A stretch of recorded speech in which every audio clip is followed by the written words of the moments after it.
Hello, good evening, I hope you're well. Greetings, I go by the name of the Bearded Captain, leader of all beards on digital media. Yes, the cap is here, guys. The cap is here, and boy, am I excited.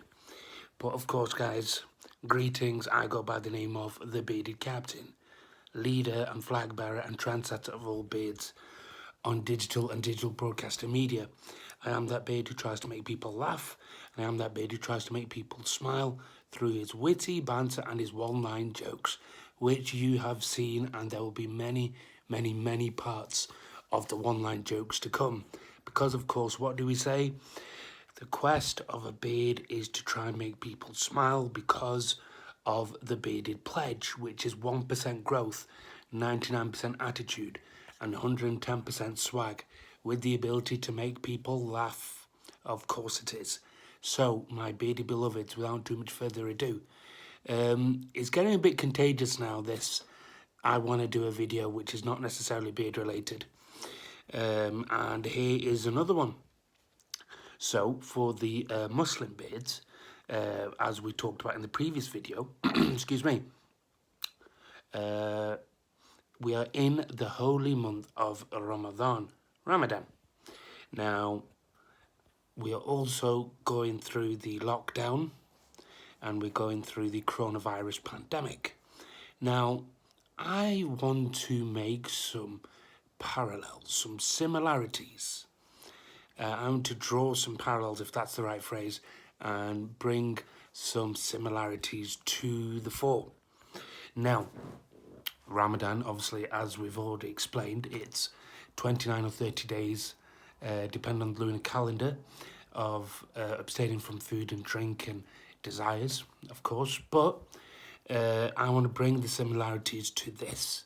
Now, during this coronavirus pandemic, the need to go to the supermarket and stock up on food is exactly the same during Ramadan, where we'll need to go to the supermarket and stock up on some food, where the coronavirus pandemic and the non-Muslim bids would be going to Tesco's, Morrison's and what have you. We would be going to the Manchester Superstore or any other stores, which quite miraculously is called Manchester Superstore across the country. And I kid you not, I'm absolutely convinced that I've got this right from memory. There's a Manchester Superstore in Huddersfield. And why on God's earth is that? During this coronavirus pandemic, you know, it's been made much mockery, memery, if you want to make a word out of it, of people buying loads of toilet rolls. And the memes to take the mickey out of that, of course, have been aplenty. And so it should be as well, because it's utter stupidity. But, during Ramadan, there is stockpiling with food, and even closer to home, 20 kg of boneless thigh, of a boneless chicken thigh was purchased in the captain's household. So we've stockpiled and chicken. They say boneless banquet for one. No. In this instance, it's boneless banquet for one street. So there you have it. Now, obviously, during the pandemic, people have been losing their minds over toilet roll. But the Muslims, we've got it covered. We have this fantastic device called the Muslim shower. It may look like it may have the motion for a spray like you're using Mr. Muscle bathroom cleaner or Mr. Muscle all-surface cleaner or whatever as you do it. But once you do it, water squirts out and then you can clean your business when obviously you do your business. Now, even in the captain's household, we stock up on toilet roll, but not like a year's, 2 years supplies of like what these guys are doing. And we do stock up on tin food, but not a year's and year's supply. So a true story here as well. Literally, you'd ask Mother Malik, Mother Bearded Captain, Well, I like these crunchy nut. There you go, son. And I'd be like, no. Can you get me a box next time you're in the supermarket? And sorry, I kind of jumped the story, and it was literally, there you go, son. Six boxes,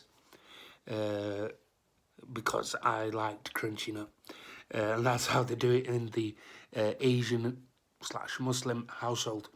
So that's not necessarily a Ramadan point, but it's an Asian / Muslim household and how it's similar to a lockdown. So slightly qualify that. But yeah, there are some similarities, obviously, as I've been saying all along. So, of course, we stockpile, like we've done with the meat example and like we've done with the crunchy nut. But I want to make a few other light-hearted references of being in an Asian household as well. So, there's two kinds of food. There's the food. Now, I'm not saying it's kind of the bread and water kind of food, but I'm not saying either it's the Michelin 5-star. That's the guest food. So, the most delicious kebabs, the most luxurious boneless chickens, and the 5-star, 5-course meal, Michelin approved, Michelin 5-star, and probably even Gordon Ramsay himself would say, oh yeah, that's bloody brilliant. Oh, brilliant texture and all the rest of it that would go on, and he wouldn't use any expletives. And obviously for the guest food, it never runs out as well. And it's the same treatment for the refreshments, whereas the juice in normal house would be like the Tesco value juice or Tesco value mango juice. But when it comes to the guests, no. Rubicon mango. Rubicon mango for the guests. That's for sure. And obviously, as stated, for the food as well. And this is the comparisons of lockdown in a non-Muslim household, non-Asian, and a Muslim household / Asian. So, to obviously draw some conclusions, and we stockpile on food. I've given those examples.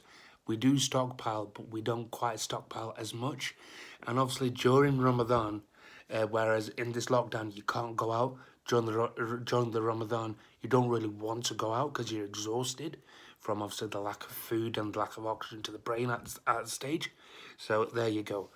But obviously when you do go out, worldwide super, so that's another one, worldwide in Manchester, but apparently it's a worldwide superstore. Makes sense of that. They have queues, so it's just like being in Tesco and Morrison's and Asda's, and, so there's no difference there. And I just thought this would kind of make you laugh as well by mentioning how an Asian household is. So, obviously, we mentioned those points about the stockpiling, which is true. It's verified. But also other bits of heartbreak. Now, I don't know if there's any Royal Dansk biscuit lovers. I know you're probably thinking nobody's 70 here and qualified for their bus pass for obviously having love of Royal Dansk biscuits, or any other, or Crown biscuits for that matter as well. But again, that's probably the same thing. But if you feel you might you want a bit of savoury stuff, a bit of sweet biscuits, and you look, and to your horror, as you open up the biscuit tin, it's not biscuit tin, Crown biscuits or Royal Dansk. Oh, no. It's either screws or sewing supplies. And better still, or not better still, you thought that was bad. So you think, okay, no, I might have some ice cream. It's nice weather. You look in the fridge, and you're probably wondering, what's Wall's ice cream doing in the fridge? I don't know. And you open it up, and it's last week's curry or last week's brown rice, and you're like, oh, that's a real false sense of illusionment. Or even still, if it's not in Wall's ice cream, it's definitely in Celebration tubs. That I had to get off my chest. It's painful. It's certainly painful. But last but not least, this was on the internet, Will Mellor. Will Mellor. He went viral as well because he went. He was complaining he's got a power cut. Is this a wind up and is going on because I've got a power cut, and the video naturally made me chuckle because I have to ask him, William, have you never been to the subcontinent? Pakistan, India, Bangladesh, Sri Lanka. They, or shall I say, when they have light, it's a minor miracle. So why you are complaining, I don't know. Because if you really want to know what it's like having a power cut, pack your suitcase and off you go. 8-9 hour flight, and that's what a power cut is. So to round this up finally, this lockdown hopefully is a chance for us to be more humble, more appreciative, because at times Pakistan or other underdeveloped countries have these power cuts, and it's just a chance to be grateful, appreciative for what you've got, and appreciate your nearest and dearest. I hope I was able to put a slightly humorous side on things in terms of the lockdown. I hope you liked this particular video. Let me know what you think. Let me know what you think of this baby. I absolutely love it, so I won't take any other suggestions. As always, I've been your bearded host, the bearded captain. Peace out, take care.